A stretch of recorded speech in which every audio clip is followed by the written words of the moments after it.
नमस्कार, मी मयुरी आणि आपण पाहत आहात 7 स्टार न्यूज। आश्रम शाळांचं रेटिंग ठरवा, चांगल्या शाळांना प्रोत्साहन द्या आणि वाईट शाळांना यंत्रणेतून बाहेर काढा, असा सल्ला केंद्रीय मंत्री नितीन गडकरी यांनी आमदारांना दिलाय।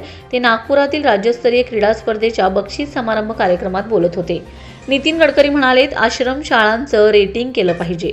ज्यांचं रेटिंग चांगलं आहे त्यांना स्किल डेव्हलपमेंटचं ट्रेनिंग देणार इन्स्टिट्यूट सुरू करण्याकरिता मदत केली पाहिजे। ओडिसामध्ये अलका मिश्रा नावाच्या मोठ्या अधिकारी होत्या। त्या रेल्वे बोर्डाच्या 2 नंबरच्या अधिकारी होत्या। त्यांनी बडोद्याला एक लॉजिस्टिक युनिव्हर्सिटी सुरू केले। त्यामध्ये वर्ल्ड बँकेच्या सहकार्याने स्किल युनिव्हर्सिटी सुरू केले। लाखो लोकांना प्रशिक्षित करणारे योजना सुरू केलेत। आज जेव्हा विखे माझ्याकडे आले होते तेव्हा माझ्याकडे चर्मकार समाजाची एक मुलगी आली होती। ती एअर होस्टेस म्हणून सिलेक्ट झाली। आपल्याकडे मेघालय, त्रिपुरा भागातील मुली काही आदिवासी समाजातील आहेत। त्या एअर इंडियामध्ये एअर होस्टेस म्हणून काम करतात। लो इज क्राईम येणाऱ्या काळात आपल्या मुलामुलींना उत्तम शिक्षण आणि कौशल्य कसं मिळेल याकरता योजना करण्याची आवश्यकता आहे। त्यामुळे सरसकट शाळा, कॉलेज आणि आश्रमशाळा आमदारांना आणि आमदारांबरोबरच येणाऱ्यांना लोकांना वाटू नका। मुलांना चांगलं शिक्षण द्या, अन्न द्या, त्यांना त्यांच्या पायावर उभं करा, मग 2 पैसे तुम्ही कमवा। रेटिंग चांगली असेल तर त्यांना प्रोत्साहन द्या आणि रेटिंग खराब असेल तर त्यांना यंत्रणांच्या बाहेर काढा। त्यामुळे गुणवत्ता सुधारेल। गुणवत्ता सुधारली तर तुमच्यातून चांगले नागरिक, खेळाडू आणि संशोधक तयार होतील, असा विश्वासही यावेळी नितीन गडकरी यांनी व्यक्त केलाय। आदिवासी मुला मुलींना उपलब्ध करून दिलं पाहिजे।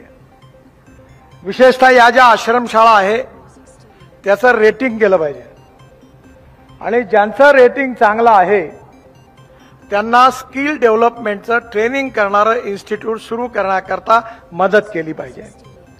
ओरिसामध्ये आपल्या एक मोठ्या अधिकारी होत्या, माझ्याबरोबर आता त्या काम करतात, अलका मिश्रा। त्या रेल्वे बोर्डाच्या नंबर 2च्या अधिकारी होत्या। त्यांनी बडोद्याला एक लॉजिस्टिक युनिव्हर्सिटी सुरू केली आणि ओरिसामध्ये वर्ल्ड बँकेच्या सहकार्याने स्किल युनिव्हर्सिटी सुरू केली 400 कोटी रुपयाची आणि लाखो मुलांना प्रशिक्षित करण्याची या योजना तयार केल्या। आज जेव्हा विखे साहेब माझ्याकडे आले होते तेव्हा चर्मकार समाजाची एक मुलगी माझ्याकडे आली होती।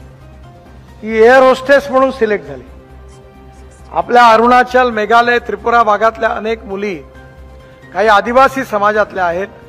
त्या प्रशिक्षण घेऊन इंडिगोमध्ये, एअर इंडियामध्ये एअर होस्टेस म्हणून काम करतात। Low is crime.